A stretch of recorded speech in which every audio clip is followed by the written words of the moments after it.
Amazing grace, how sweet the sound that saved a wretch like me. Sino sa inyo yung mayroong mga karanasan na meron kang inutos, pwede sa pamangkin, sa kapatid, na yung inutos mo hindi niya ginawa, iba yung ginawa niya. Subukan niyo na yun. Di ba? Siya sa pamangkin, minsan siya sa kaibigan. Kasi ang pag-usapan natin dito, yung utos ni Lord na sabi niya, mabuhay na mag-uli na kasi siya yan eh. Sabi niya, ganito, nakita ninyo na ako'y nabuhay na mag-uli. Sige, umayo kayo. Sabi niya, ipangaral niyo yung mabuting balita. Ipagkalat ninyo na ako'y muling nabuhay. Pero sabi ng Bible na yun na pagkalat ninyo ako'y muling nabuhay, hindi ginawa yun nila Peter. Hindi nila ginawa. Ang ginawa nila Peter, instead na humayo, nangisda. Nangisda sila. Kumbaga, yung utos ni Lord na humayo kayo, ay hindi nila ginawa. Bagkus, iba yung kanilang ginawa. Ano bang posibleng mangyari? Kasi ang team natin ay yung when you disobey, while you're expected to obey. Sabihin, nung ikaw ay sumuway, nung ikaw, samantalang ikaw inaasahan na sumunod. When you disobey, while expected to obey. Inaasahan kang sumunod, pero ang ginawa mo, sumuway. Ay siyempre, kahit sa anak yan, kung ikaw ay magulang, hindi ka talaga matutuwa. Pero dito kasi, ang linaw ng utos ni Jesus. Sabi niya, samahan niyo ako ha, pagkana natin Bible natin.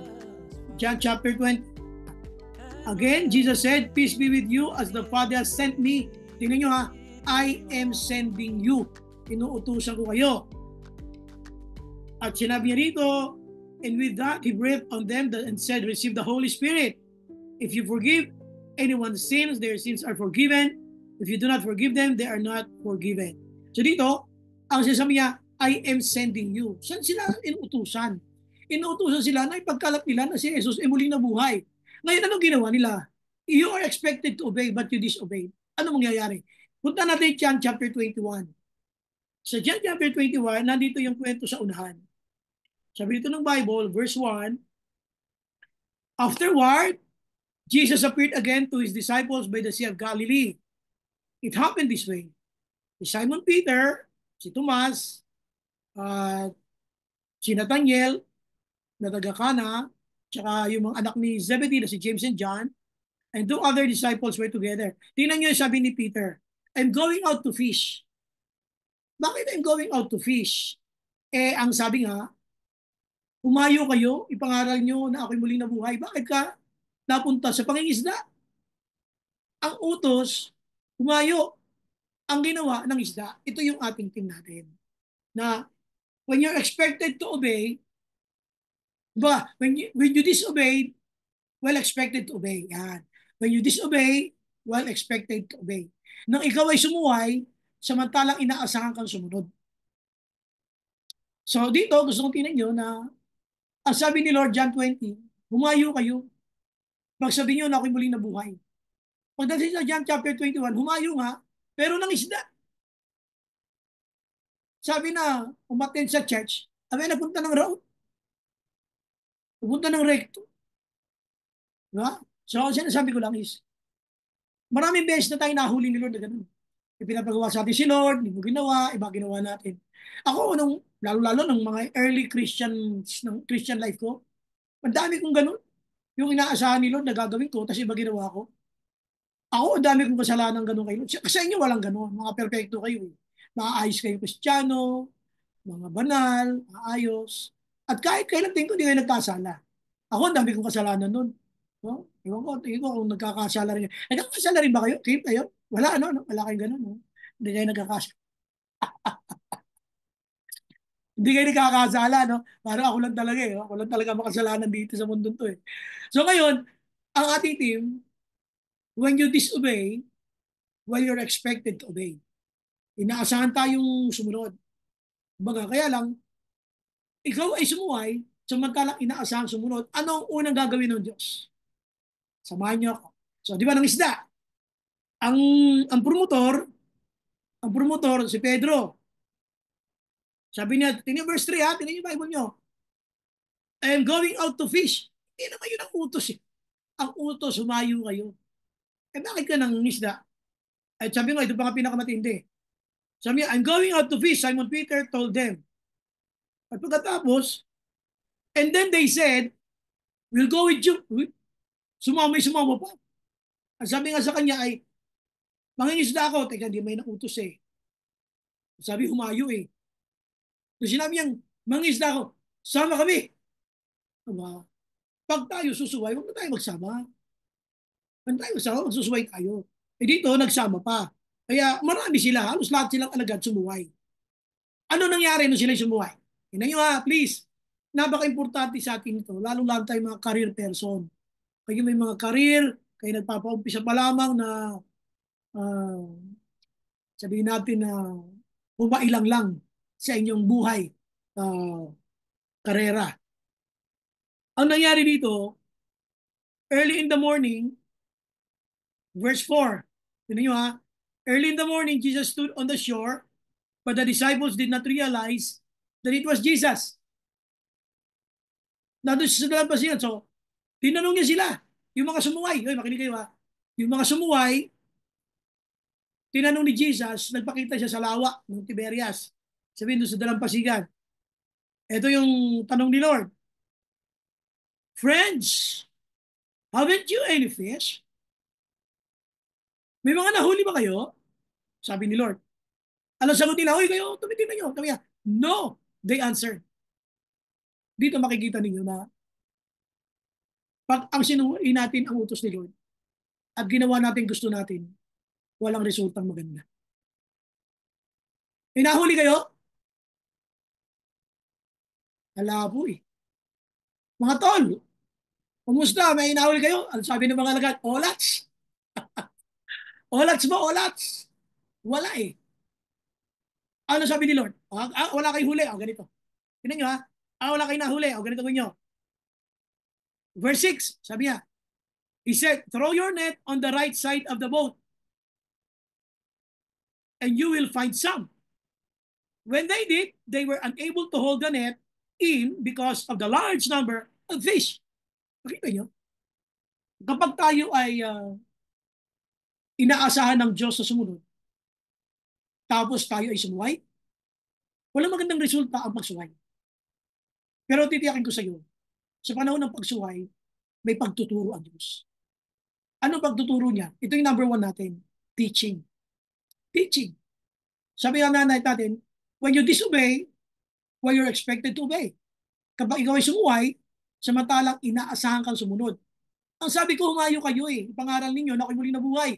Eh, ba't ang ginawa ninyo, nangisda kayo? Hindi naman yung pinuutos ko eh. O tuloy, ano ang resulta ng sariling diskarte? Ano ang resulta ng hindi sa pagpapahalaga sa utos ni Lord? Olats. Walang huli.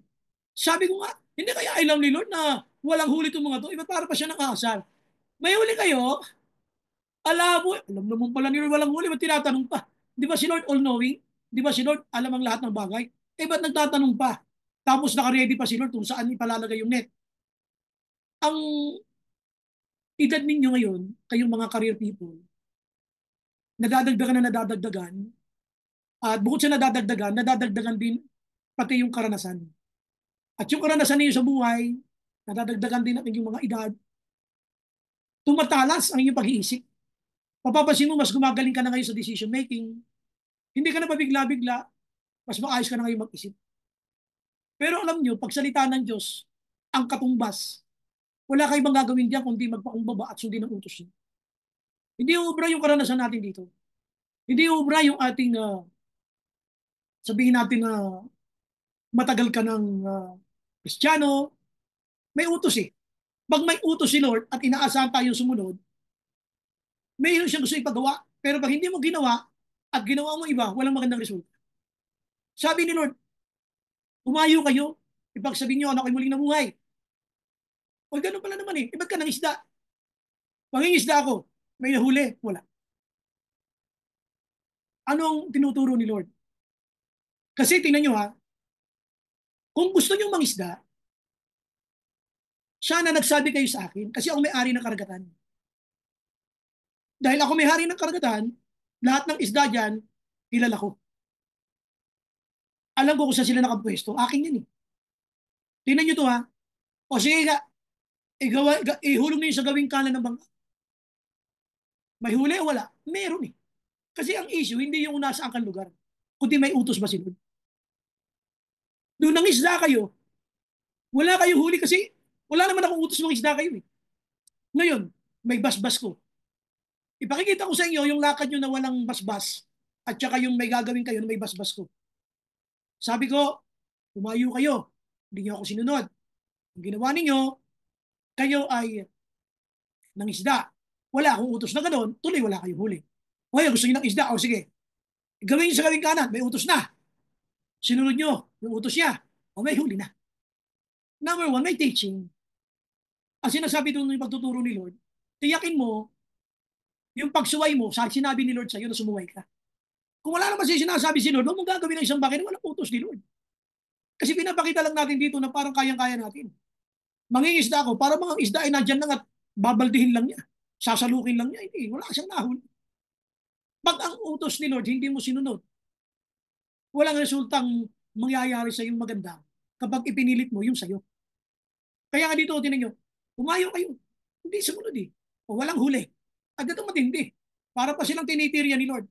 Mga anak, may nahuli kayo? Wala po eh. Lord, olats. Ilang beses ka nang sumuway kay Lord, nakita mo nung sumuway ka, walang magandang nangyari. Parang ano lang yan eh. Parang, alam ko naman lahat kayo tumutulong sa church. Alam ko naman lahat kayo ay nagbibigay ng tithes nyo, mga offering nyo. Pero pag subukan mo yung pigilin, eh Lord, hindi ko muna ito bibigay, may paggagamitan ako eh. Sabi ni Lord, isoli mo ng buong buhay eh. Ano nangyari ngayon? Sinave mo. Nagastos lang eh, kasi nagkaroon ng problema sa bahay, nagkaroon ng aksidente, tapos nagkaroon ng problema sa pamilya mo, na ipapacheck up lang kasi tumaas ang BP ni Mother, ano, nag-aasos sa walang nangyari. Kasi sumuway tayo. Dito, ang number one teaching. Pag ikaw ay inutusan ni Lord, sumuway ka, walang magandang resulta yun. Zero ka doon, negative pa. Zero, walang huli. Eh yung pagod. Hindi mo na ba kukwentahin yun? Kaya yung mga nagninegosyo, hindi lang tubo nila ang iniisip, pati pagod nila ay pinapatong doon sa kanilang presyo. Tanongin nyo si Kim, hindi lang naman yung magpapalit ng pyesa eh. Papatong niya yung pyesa doon sa kanya ibebentang bago, pati yung pagod. Eh pagpunta pa sa kliyente, pati yung gas. Lahat yun kinukompute. Eh ganito din dito. Sabi ni Lord, anak, humayo kayo, pag sabihin nyo na ako muli ng buhay, mangingisda ako, bahala ka dyan. May huli, wala. O ngayon, nangisda ng walang gabay. O ito ngayon. O sige, pala ng isda, di kayo nagsabi eh, ako may ari na karagatan eh. Lagay nyo gawing kanan. Sa gawing kanan nyo lagay. O nakahuli sila kasi mayroong gabay. Hanggang kailan matututo tayo? Tayo. Kasi nga, kaya ko sinasabi kanina, tayo mga SYP, lumilipas sa mga panahon, nadadagdagan ng edad, nadadagdagan ng karanasan. Kung papapansin mo, malaki ang pagbabago sa iyong mga decision making, mas tumatalino ka na.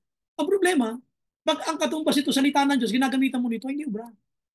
Tandaan nyo, yung intellect hindi ubra. The only thing you can do pag that is the word of God is to be humble and obey God's word. Huwag mong pairalin yung experience mo. Look, Peter and other disciples were good fishermen, but they caught nothing. Wala silang huli eh. Kasi pag sila nahuli, nagkaroon ng huli at maraming nahuli, mahihirati silang sumuway. Kaya kuminsan, pinakikita ni Lord na walang resulta maganda sa pagsuway kasi mahihirati kang sumuway. Kaya anong nangyayari ngayon? Tinuruan siya, gusto nyo wala lang dumiskarte mag-isa ha, wala kayong huli. O ngayon, tuturuan ko kayo. O ngayon, ito na, may direksyon na ako. Sundin nyo to. Lagay nyo sa gawing kanan ng baka. Nakahuli. Anong problema natin? Tayo, nasa mga career people. Minsan, susunod ka kay Lord pagka last resort na eh. Pag last resort na, wala kang talaga magawa, zero ka, wala kang huli. Doon ka na lang susunod. Sige na nga, Lord, susunod na nga ako sa iyo. Kasi naman eh. Sige Lord, susunod na nga ako. Sige na nga. Last resort si Lord. At doon parang nagtatampo si Lord. Kasi una, gagamit ka muna ng intellect. Gagamit ka muna ng analysis. Gagamit ka muna ng sarili mong galing at karanasan. Tandaan nyo, pagsalita ng Diyos ang katumbas, the best thing to do is to be humble and obey God's word. Basta talino mo ba tayo kay Lord? Siyempre hindi. Pero kailan nila sinunod? Yung, o ngayon, kumbaga nung gutom sila, mas madali na utusan eh. Last resort eh. Uuwi kami ng pupuwit-puwit, wala man lang kaming huli. Gawin sa gawin kanan na baka. Ito, may direction na ako, may utos na ako. Sinunod eh. Halos magkasisira ang kanilang bangka. You know, minsan, the only problem we have is our obedience eh. Yung wag mong kontrahin ang utos ng Diyos, sundin mo, at magugulat ka kung paano kayo pagpapalain. Wala eh kasi, sabi ko nga yung ating edad, kayong edad nyo, pagaling kasi kayo ng pagaling eh. Padagdag ng padagdag ang edad, lumalawak ang karanasan, dumadami ka kilala. Akala mo, ang buhay ganun, hindi. Sa buhay, sige, magsikap ka, pero pag isinali mo na ang salita ng Diyos, huwag mo isali lahat yan. Zero tayo dapat kay Lord, pagdating kay Lord. Pagdating kay Lord, zero ka. Be humble and obey His word. He knows everything. God knows everything. Okay na sila sumunod nang walang huli. Alam mo, mapapagod ka sa buhay na walang huli. Yung iba nga, nadidepress eh. Bakit? Yung mga kasama akong graduate ngayon, sa abroad na, iba, gaganda na ng trabaho. Muntalang ako, ganito pa rin. See? Kaya bandang huli, titingnan mo sarili mo, buti pa sila. Siyempre, iba yung pamantayan ng mundo. Hindi naman pera ang pamantayan ng mundo eh. Alam niyo, kumisan, hindi lang natin napapansin, may mga tao nakatingin sa atin na ang tingin nila mas successful tayo. Wala kang gano'ng katinding laki ng pera na meron sila, pero payapa ka, nakita ko masaya ka dahil naglilingkod ka sa Panginoon. Alam niyo, ang tunay na tagumpay sa lupa, ay yung nagawa mo yung pinagagawa ni Lord. Yun ang totoong tagumpay. Kaya, ang pakiusap ko, kayo na mga nag-grow sa inyong career. Pagsalita ng Diyos ang katapat, bow. Bow tayo. Pagkasalita ng Diyos ang katapat, be humble and obey. Yun lang. Wala eh. Kumisan, ipipilit natin yung diskarte natin eh. Ano nangyari? Walang huli. Wala talaga. Huwag mo ipilit. Kaya ngayong gabi, ang word natin, huwag mo ipilit. Pag walang sinasabi si Lord, huwag mo ipilit. Alay, mangingisdaig ako. Sasama kami. Hindi walang huli. O ngayon, gusto nyo pala ng isda. Hindi kayo nagsabi. Gusto nyo pala ng isda. O ngayon, gawin nyo sa gawing kanan. Doon sila nakahuli. Kailan nila sinunod? Nung ubos na yung kanilang lakas. Nung wala na silang huli. Takbo na uli kay Jesus. Bisa ganun eh. Susunod ka lang kay Jesus kasi walang-wala ka na eh. Pero nung kaya mo pa, medyo busog ka pa, pero nagutom ka na, wala na. Okay Lord, sunod na po ako. Anong pinakita rito? Dahil ang nahuli na halos magkansisira yung lambat sa dami ng huli. Anong pinakita? Pag hindi ka sumunod, walang huli. Pag sumunod ka, may huli. Teaching, number one. When you disobey, when you're expected to obey, ang unang gagawin ni Lord, tuturuan ka niya. May teaching. Number two, balik tayo sa John 21. Dito sa John 21 ay napakalinaw na sinabi ng Bible, yung ihulog nyo sa gawing kanan ng bangka. Balikan natin. Early in the morning, sabi ng verse 4, Jesus stood on the shore. Tumayo siya, nagpakita sa mga lagat sa lawa ng Tiberias. But the disciples did not realize that it was Jesus. 5, he called out to them, friends, haven't you any fish? May huli ba kayo? Yun ang tanong ni Lord. Wala po eh. Wala talaga. Di sumunod eh. 6, he said, throw your net on the right side of the boat and you will find what? Some. Yung some ni Lord, ang equivalent niya, pag binasa nyo yung 6 dito, when they did, nung ginawa nga nila, they were unable to haul the net in because of the large number of fish. Ang sabi dito, hindi nila makuha, hindi nila mahilahalos yung lambat dahil sa dami ng huli. Pero ang sabi ng Bible, ang tawag doon some. Yung hindi mahilang pagpapala, ang tawag ng Bible some. Uy, naintindihan nyo? Sabi dito inihulong nga nila yung bangka. Dahil sabi ni Lord sa verse 6, He said, throw your net on the right side of the boat and you will find some. Yung some para kay Lord, yung some kay Lord, ang kanyang equivalent ay pagpapalang halos hindi mo mahila. Yun ang some. Grabe kayo, Lord. Nakita niyo yun? Yung sum ni Lord, yung sum. Hindi ba yan total of the blessing, ha? Hindi pa total blessing yan, ha? Sum of the blessing. Ang equivalent ng sum kay Lord ay pagpapalang halos hindi mo mahila at hindi mo halos maikarga sa bangka mo. Wow. Wow. Pero tanong, eh, sabi ng Bible na sa dalampasigan si Jesus. Alam niyo ba that these people were good fishermen? Pwede nilang sabihin, Lord, galing kami sa laot nga, wala kaming nahuli. Dito pa kaya sa dalampasigan, marami mga tao dito. Yung ingay ng tao dito sa dalampasigan, nagtataboy ng mga isda yan, papunta sa laot. Tapos gusto mo, malapit na kami sa dalampasigan, gusto mo, ihulong namin sa gawing kanan ng baka, ano mahuhuli dyan? Lord, anong mahuhuli dyan? Ang lapit-lapit namin sa dalampasigan. Pero dahil salita ng Diyos yun, this time, dahil gutom na sila, pinagtiwalaan nila. At nakahuli sila. Ang number 2 na ituturo sa ni Lord, yung trusting. Trusting. Una, yung teaching, di ba? Ang teaching ay yung, sabi rito, pag hindi ka sumunod, tsak sablay. Sumablay, walang nahuli. Gawin sa gawing kanan ng bangka. Gawin sa gawing kanan ng bangka. At inilagay nga, at nakahuli. Alam niyo, mahirap gawin yun para sa mga alagad kasi yung mga alagad pagod na yun.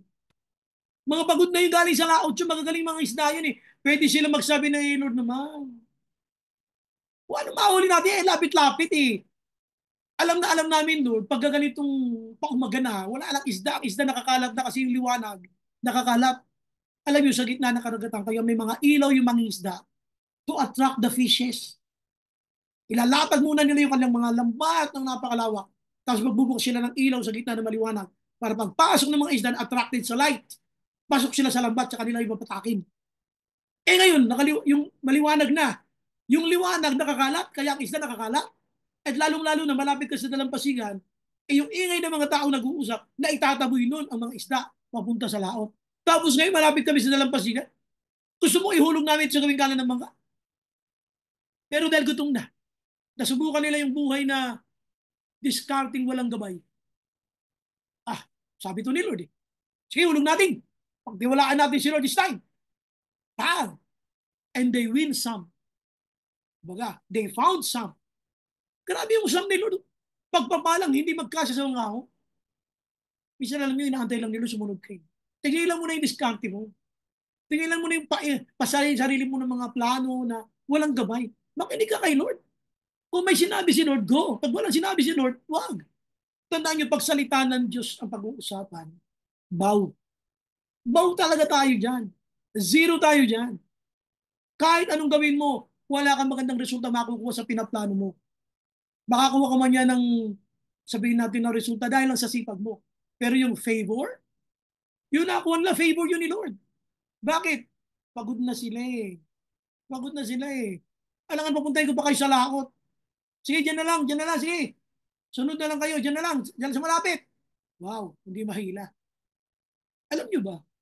May bilang na sinabi, di ba? Bakit hindi mo mahila yung 153 na isda? Kaya-kaya pa yun. Pero alam niyo ba kung ano yung 153 na yun? Yun ay 153 kawan ng mga isda. Iba't ibang kawan yun. 153 schools of fishes ang tawag doon. Di ba, pagka sa mga ibon, ang tawag natin flock. Kawan ng mga ibon. Pag isda, ang tawag school. Pagkawan ng isda. Yun ay 153 schools of fishes. 153 klase ng kawan ng isda na hindi magkasya doon sa lambat. Paano nga mga mahihilahin yun? O di lahat ng klase ng isda nandun, di parang naghihila ng rainbow na iba't iba kulay ng isda. Wow! Grabe! Alam nyo, kung minsan nanghirap magtiwala kay Lord kasi nauuna yung sinasabi mong magaling kayo. Kasi yung karanasan mo, pwede mong gamitin pero hindi ginamit ni Peter Lord, nangingisda ako. I'm a seasoned fisherman. Ano makukuha mo dyan sa malapit sa pampang? Wala. Pero yung number 2, trusting. Pinagtiwalaan nila si Lord. At nakahuli sila ng isda. When you disobey, while you're expected to obey, tuturuan ka talaga nila. Sabihan natin, teaching. And number 2, trusting. Ang pangatlo, nung hinulog nila yung lambat, ang sabi dito ng Bible, tingnan nyo, He said to them, verse 6, throw your net on the right side of the boat and you will find some. When they did, so they obeyed. When they did, so sabihin sumunod, when they did, they were unable to hold the net in because of the large number of fish. Ibig sabihin, nung kanila itong sinunod, kahit pwede silang mga tuwiran, sinunod nila at nakahuli sila. Alam mo ito yung tinatawag natin na timing. Ito yung pangatlo. Teaching, trusting, and timing. Paano pumasok yung timing? May mga panahon talagang hayaan ng Diyos na mapahiya ka. Yung wala kang magagawa. Until such time, you're not expecting it anymore, and God moved in a very miraculous way. Sabihin sa iyo ni Lord, anak, don't care about the environment. This is my timing for you. Anak, huwag mo intindihin kung sa tingin nila ay walang huli sa lugar na to. Kasi nga, malapit kayo sa mga tao, malapit kayo sa dalampasigan. Huwag mo isipin kung papaumaga na. Disregard your environment. Ang importante dito, you have the word of God that you have to obey. Alam niyo nung sinunod niya yun, nakahuli siya rin. Timing, galing ni Lord. When I say timing, ang blessing pag dumating niyan sa buhay mo, yan yung tamang panahon. Kaya wala pa kasi nasumusuway ka. Huwag ka kasi sumuway. Sumunod tayo sa Panginoon. At kita mo, nung sumunod siya, sumunod sila. Regardless of the environment. Kahit mukhang walang mahuhuli. Kahit walang dilim kasi lumiwanag na nga. Nakahuli pa rin sila. Kasi nga yung timing ni Lord ay walang kinikilalang kapaligiran. Yung timing ni Lord, walang kinikilalang mga pwedeng pumigil. When God's favor is upon you, nobody can stop you. Pag ang favor ni Lord nasa iyo, walang sino pwedeng pumigil sa iyo. Pag ang favor ni Lord nasa iyo, walang sino mo pwedeng umawat sa mga pagpapalang nakalaan para sa iyo. Sumunod sila eh. Eh Lord eh, sige Lord, susunod kami pero hirap na ito, baka wala kami, sasayang na kami ng pagod dito. Timing. Pero tandaan nyo ha, paano pumasok yung timing ng pagpapala? Ipinaranas muna ni Lord yung kawalan. Yung kawalan ay nangyayari kapag hindi ka sumunod sa kanyang mga panukala. Sabi ko, anak, sumunod ka, hindi ka sumunod eh. Ano asahan? So, tinuruan sila. O sige, gawin nyo sa kanang mga, okay, may teaching. Okay? And number 2, dahil wala na nga sila, sige, sabi ko eh, because of trusting God. And number 3, kung makikita nyo dito, yung timing. Yung timing kasi ni Lord, favor ni Lord yan eh. Pwede mong sabihin, grabe naman, nagpakalayo-layo pa kami, yung isda pala, nandito lang pala sa dalampasigan. Punta pa kami sa laot. It's God's timing. He doesn't care about your environment. When God wants to bless you, the environment has no relevance at all. Walang pakialam paligid pag gusto ko magpalain ng Diyos. Nobody can stop being blessed by the Lord. Kaya dito, ang maganda lang dito, nung sila pinagpala, tingnan nyo ha, when they did, they were unable to hold the net in because of the large number of fish. Alam nyo, ang binigay sa kanilang isda dito ay napakadami. Grabe. Alam nyo ba, isa pang favor dito na gusto kong challenge kayo. Kayo mga career people. Kasi nakala natin, yung utos ni Lord sa gabal sa buhay natin kasi may mga plano tayo. Alam niyo ba, God's plans are really far from our plans. They are far greater from our plans. Alam niyo, ito ha. O sige, nakahuli na sila. Nung makahuli na sila, sabi ni Lord, nandun sa dalampasigan siya. At pagkatapos, nag-ihaw ng tinapay at ng isda. Sabi niya, yung mga nahuli nyo, na ako din na nagpahuli na isda. Dala nga kayo ng ilan dito sa akin, sabi niya. Samahan niyo ako, puntahan niyo yung Bible, napakaganda nito. Verse 9. Verse 9. When they landed, they saw a fire of burning coals with fish on it and some bread. Kung baka nakita sila ng uling pagbaba nila. Ano yung nakita nila? Yung uling. Sabi dito ng Bible, Jesus said to them, bring some of the fish you have just caught. Galing ni Lord, ano? Hindi sila hiniya. Magdala nga kayo dito ng mga isdang huli nyo. Pinahuli ko yan sa inyo. Pero sabi niya, magdala kayo ng isdang huli nyo. Nahihiya ka kay Lord eh. Hindi niya kinuha yung credit eh. Kaya kung tayo yun, sasabihin nyo, magdala nga kayo ng isdang pinahuli ko sa inyo. Sabi lang, yung huli nyo. Grabe si Lord. So ito na, dumating sila. Ito nangyari. Verse 10. Bring some of the fish you have just caught. So ano nangyari dito? Verse 12. Jesus said to them, come and have breakfast. Tapos pagdating nila rito, nakita nila na itong si Jesus ay mayroon ng tinapay na luto na at inihaw na isda. Grabe! Si Lord, laging best ang gusto sa atin. Alam kong pagod kayo, na kayo mag-ihaw, ipinag-ihaw ko na kayo. Grabe naman. Kakain na lang kayo mga mukok. Mga damuho kayo, kakain na lang kayo. Alam niyo may salitang damuho? Ay sa Bulacan ano yan eh. Yung mga makukulit na mga pasaway. Ang tawagin sa amin yan, mga damuho eh. Nakauli sila ng isda. Sabi na, sige magdala kayo. Ano sinasabi niya? Let's compare. Kayo ang inuuli niyo isda, nalulutuin. Kung susunod lang kayo sa akin, supplied lahat, luto na. May tinapay na, may isda pa. Isda lang nahuli niyo, di ba? Ako may isda, may tinapay pang regalo sa inyo. Dito makikita mo na God always think of the best for us. We're just stubborn. At tigas lang talaga ulo natin. Suway tayo ng suway. At tigas lang talaga ulo natin. Pero si Lord, ang bait niya, no? Sinuway mo na siya, tapos wala kang huli, hindi kanya pinauwi ng luhaan. Siya ang gumawa ng parang para makahuli ka. Nung makahuli ka, sabi niya, yung huli mo, na ako din na nagpahuli. Dali mo dito. Ito yan ang huli mo, di ba? O ito yung offer ko sa'yo. Sa'yo, lulutuin pa. Sa akin, isda, naluto na, at may kasama pang tinapay.